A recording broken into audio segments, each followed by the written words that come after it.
Bienvenidos a otro video. Voy a usar el simulador del PET PHET de la Universidad de Boulder, Colorado, por un tema que me parece bastante didáctico y bastante claro lo que voy a mostrar. A ver qué es la caída de tensión en los cables. ¿Por qué? Porque como pueden ver acá tiene una opción avanzada que normalmente está cerrado, el simulador de corriente continua, que es la resistencia del cable de pequeña a grande y de batería. Batería también de pequeña a grande hasta 10 ohm. El cable no te dice cuánto. Entonces vamos a ver cómo es esto de la caída de tensión en los cables. Normalmente nosotros hasta ahora nos referimos a caída de tensión producida, por ejemplo, en una resistencia que se pone en serie con un LED para regular la corriente a partir de una caída de tensión que produce la resistencia que está en serie con el LED. Esto es a propósito, lo hacemos.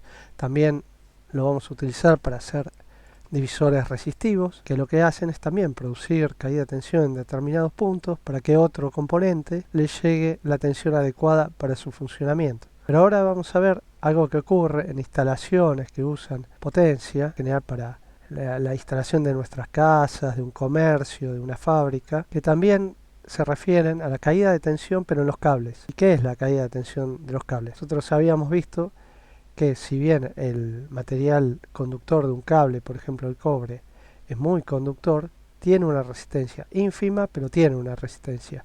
Y los parámetros que influyen la, la resistencia de este conductor es el largo, la sección del cable y el coeficiente de resistividad que es del material que está hecho. La formulita es este: la resistencia de un tramo de cable, por ejemplo, es coeficiente de resistividad, que depende si es cobre, si es aluminio, del material de conductor metálico, ¿no?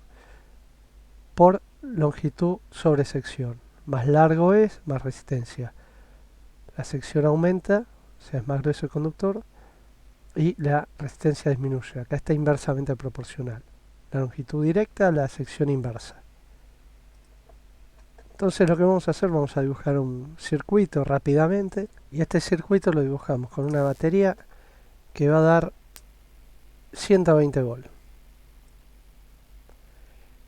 Un interruptor que mientras esté abierto la lámpara no va a prender, y una lamparita. Esta lamparita dice que tiene 10 ohm.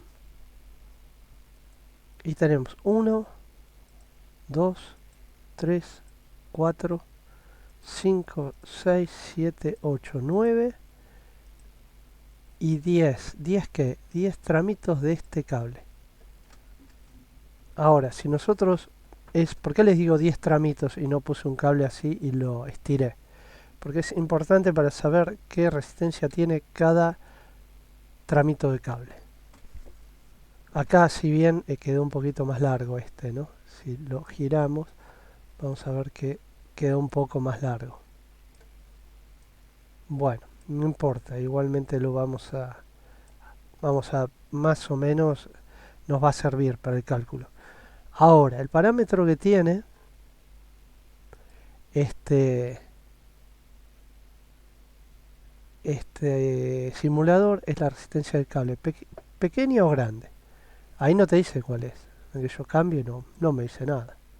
Acá sí, el de la batería me dice. Pero también lo estaba mostrando acá abajo. Pero a nosotros nos importa el cable, saber qué resistencia tiene el cable. Entonces, con resistencia pequeña, nosotros cerramos el circuito y nos dice 10 ohm, 120 volt, y el amperímetro nos permite, por suerte, medir sin cortar el cable, porque tengo las secciones del cable. Si no, va a obviamente influir en la corriente cuando la resistencia del cable sea alta. ¿Y qué resistencia tiene en este momento el cable? Acá nos dice pequeña, pero ¿cuál es? No, la tenemos que calcular. Bueno, si tenemos 120 volt y 10 ohm, la corriente es de 12 amperes, la resistencia es de la lámpara de 10 ohm, entonces la corriente es la que se produce con una resistencia de cable prácticamente de 0 ohm. ¿Por qué? Porque tensión 120 sobre resistencia 10 ohm, ¿no? La que vimos que nos daba acá, es igual a 12 ohm. Lo que quiere decir que prácticamente la resistencia del cable es cero, es despreciable. Ahora vamos a subir un poco la resistencia del cable, vamos a subirla a la mitad más o menos. ¿Y qué estamos viendo? Que vieron que cambió la luminosidad perdón, de la lámpara. Cambió, bajó la luminosidad y la corriente disminuyó. Miren, 12 amperes bajó a casi 6 amperes, ahí en la mitad, justo en la mitad, 6 amperes. Esto quiere decir que se sumaron eh, prácticamente 10 ohm de resistencia de cable, porque acá le subimos la resistencia del cable. Vamos a calcularlo. ¿Cómo no? Vamos a calcularlo. Eh, la resistencia es igual a 12 volt sobre 6 amperes igual 12 volt, no, perdón, 120 volt sobre 20 sobre 6 amperes, 120 volt sobre 6 amperes, 20 ohm. O sea, este cable tiene una resistencia de 20 ohm. Y si la subimos al máximo, la resistencia baja 4 ohm. Quiere decir que el cable ahora se fue a una resistencia de 120 volt dividido, vamos a poner 4 amperes, igual 30 ohm de resistencia total del circuito. Quiere decir que si la lámpara tiene 10, el cable tiene 20 ohm. Y por último, si nosotros usamos 9 tramitos de estos,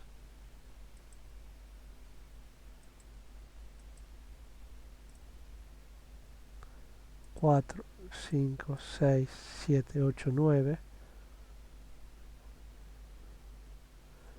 aunque uno es un poquito más largo, podríamos calcular que la resistencia de un tramito de estos aproximadamente es igual a 20 ohm dividido 9, más o menos, 2,2 ohm. Se fue de 0 a 2,2 ohm con resistencia alta. Hubiese estado mejor calcular directamente, poner 10 tramitos, así el número daba más redondo, pero bueno, no pude, lamentablemente. Lo que sí podemos calcular es la caída de tensión en un tramito, así. Me dice 8 volt. ¿Por qué me dio negativo? Porque las puntas están invertidas. Ahí está. 8 volt, más o menos. Entonces, si tenemos 8 volt en este tramo, con una corriente de 3.96 amperes, la resistencia la podríamos calcular haciendo el cociente entre la caída de tensión de este tramo y la corriente total, que nos daría 8 volt, 8.06, vamos a dejarlo en 8, dividido 4, 2 ohm. Y ahí vemos cómo con una resistencia elevada de cable, un tramo puede representar 2 ohm. Si ese tramo se multiplica en distancia, la unidad esta se fue a 2 ohm, acá en resistencia grande. Y en resistencia pequeña, 0 ohm. Pero acá vimos el término caída de tensión aplicada a cableado. Cuando el cableado tiene algún problema que hace que te caiga la tensión, algún problema obviamente, o es muy largo, o es muy finito, o tiene demasiada carga para la resistividad que tiene. te produce la caída de tensión, que hace que disminuya la corriente porque es una resistencia en serie, y te disminuye obviamente la potencia efectiva en la carga conectada. Así que espero que este video haya servido, les haya ayudado a entender qué es la caída de tensión en los cables, por cables finos, cables muy largos para la carga que hay que conectar, por supuesto, o cables de mala calidad que tienen una resistencia muy elevada. Es raro de ver, pero puede pasar. Así que gracias por ver el video, espero sus comentarios y nos vemos en el próximo.